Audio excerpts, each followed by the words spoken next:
만하게 무상아 부끄러우냐무에 나고 주무에 오펜시 다신고 마리래.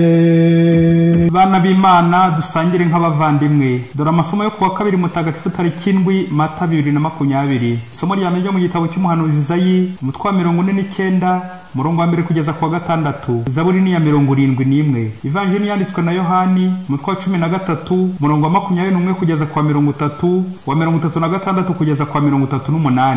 Nyagasani Yezu nabane namwe. Magambo mu Ivanjili ntagatifu uko yanditswe na Yohani. Yezu agiye kuva kuri iyi si ngo asange se igihe ari ku meza n'abigishwa be, ashenguka umutima maze avuga yemeza ati, ndababwira ukuri koko, umwe muri mwe agiye kungambanira. Abigishwa be batangira kurebana bibaza uwo ashaka kuvuga. Nuko umwe mu bigishwa be uwo Yezu yakundaga akabegamiye Yezu ku gituza. Simoni Petero amwicira ijisho aramubwira ati, mubaze uwo avuga uwo ari we. Wa mwigishwa yakegamye mu gituza cya Yezu aramubwira ati, Nyagasani, uvuze ninde? Yezu aramusubiza ati, nongeye gukoreza umugati nkawumuha. Nuko akoze ikimanyu cy'umugati agihereza Yuda mwene Simoni Isikariyoti.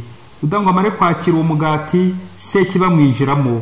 Nuko Yezu aramubwira ati, ibyo ugiye gukora bigire vuba. Ariko mu bari aho ku meza ntihagira umenya ikimuteye kuvuga ibyo. Kubera ko Yuda yari asanzwe ari umubitsi, bamwe bakeka ko Yezu yashatse kumubwira ngo ajye kugura iby'umunsi mukuru cyangwa se ngo agire icyo abakene. Amaze kumira icyo kimanyu cy'umugati ahera ko arasohoka. Hari nijoro. Yuda amaze kugenda, Yezu aravuga ati, ubu rero umwana w'umuntu ahawe ikuzo, n'Imana ihereye ikuzo muri we. Ubwo rero Imana ihereye ikuzo muri we, n'Imana izamuha ikuzo muri yo, kandi dore iri hafi yo kumukuza. Twana twanjye ndacyari kumwe na mu gihe kigufi, muzanshaka, maze nk'uko nabibwiye Abayahudi, ndaho ngiye ntimushobora kuhajya, namwe ubona ibyo mbabwiye. Simoni Petero aramubwira ati, Nyagasani, ugiye kujya he? Yezu aramusubiza ati, aho ngiye kujya ubu ngubu tushobora guhangurikira, ariko amaherezo uzahangurikira. Petero aramubwira ati, Mwigisha, ubu se nabuzwa n'iki kugukurikira? No kugupfira nagupfira. Yezu aramusubiza ati, uzampfira, ndakubwira ukuri koko, isake ntiza kubika utaranyihakana gatatu. Iyo ni Ivanjili ntagatifu. Bana b'Imana dusangire nk'abavandimwe. Mu isomo rya mbere twumvise indirimbo ya kabiri y'umugaragu w'Imana, iravuga ubutumwa bukomeye bw'umugaragu w'Imana ari we Yezu. Nakugeneye kuba urumuri rw'amahanga kugira ngo umukiro wanyu usakare mu mpera z'isi. Mu Ivanjili Yezu arahishura uzamugambanira n'uzamwihakana bo mu ntumwa ze. Yezu uri hafi kudupfira ari gusanya n'intumwa ze bwa nyuma. Muri izo arahishura uzamugambanira ati, umwe muri mwe agiye kungambanira, ni Yuda Isikariyoti. N'uzamwihakana ati, Petero, isake ntiza kubika utaranyihakana gatatu. Tekereza nawe nk'umubyeyi umaze kugaburira abana bawe, aho kugira ngo bagushimire uko wagotse ubashakira ifunguro, bagiye kuguhuririza abakwica. Izi ntumwa za Yezu kumwihakana no kumugambanira ntabwo ari cyo zari zaratorewe, ariko iki gishuko zaguyemo natwe ntiduhwema kubona ibimeze nkabyo mu buzima busanzwe, aho ubona inshuti, umuturanyi, umuvandimwe, umubyeyi, uwo mukorana, uwo mwashakanye ari ukwigarika, akakwihakana, akakugambanira.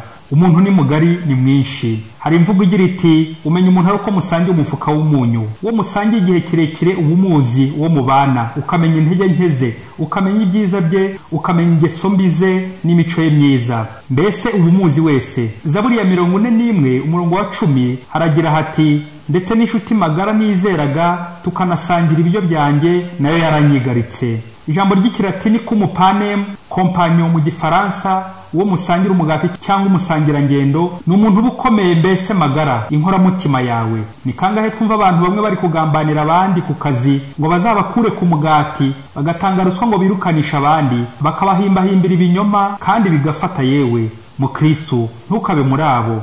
Ni kangahe twumva bashakanye basangiye ameza 3, ikiryamo, isengesho n'ibiryo, ariko umwe agatema undi, umwe agacinya umundi, umwe agasahura umutungo akikubira, umwe akaryarya undi. Abo se ntibabana ntibasangira? Mukristo, ntukabe muri abo, cyangwa niba barimo bavemo. Yezu n'intumwa ze bari ku meza y'Ukarisiya basangira umubiri n'amaraso bye. Gusangira mu Kilatini ni cum unire, guhuza, ariho hava n'ijambo ry'Igifaransa communion, bivuga ko abasangira bunga ubumwe, bakumvikana, bagahuza, bagasabana. Umukristo wese wumvise ijambo ry'Imana agahabwa umubiri n'amaraso bya Kristo, nawe ahinduka Kristo, abumwe nawe, abamwene wabo wa Yezu, mushiki we n'umubyeyi we, aba intumwa kimwe na Yohani, Yakobo, Yuda na Petero n'abandi. Iyo usohotse mu kiliziya ugasubira mu rugomo, kugambana, gusenya ingo z'abandi, guteza akavuyo n'umutekano muke mu baturage, kwanduza abandi indwara n'izindi ngeso mbi zose ukora, uba uri kugambanira Yezu ku rwego rumwe na Yuda, uba uri kumwihakana mu bikorwa byawe bibi nka Petero. Rero ntitwatera Yuda na Petero amabuye ngo nibo bahemu gusa mu Kristo ntukabe muri ibyo byiciro by'abahakanyi n'abagambanyi. Niba ukiriyo vayo hakibona, maze muri iki cyumweru gitagatifu dufatanye na Yezu guheka umusaraba, dusangiye nawe ububabare, nawe ubazwe n'ingeso mbi yawe imusubiza ku musaraba, uyibambe uyicikeho burundu, nuko rero tuzasangiye na Yezu ibyishimo by'izuka rye, twishimira ko twahindutse tukagarukira Imana. Muri iki gihe cy'icyorezo cya coronavirus iri gutubuza amahwemo, twibuke gutihugira ngo twikubire twenyine, ahubwo dusange n'abandi benshi babaye. Burya inshuti nyanshuti ibona mu byago, inshuti magara yawe uzayibona muri iyi coronavirus.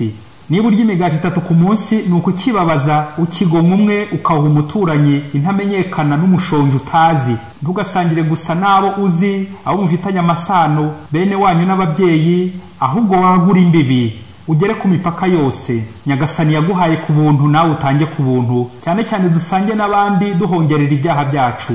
Gusangira n'umushonji ni ugusangira na Yezu, dusangire nk'abavandimwe. Mwari kumwe na Padiri Masumbuko Ladislas, murezi mu seminari ya Mutagatifu Aloyizi, Diyoseze ya Cyangugu.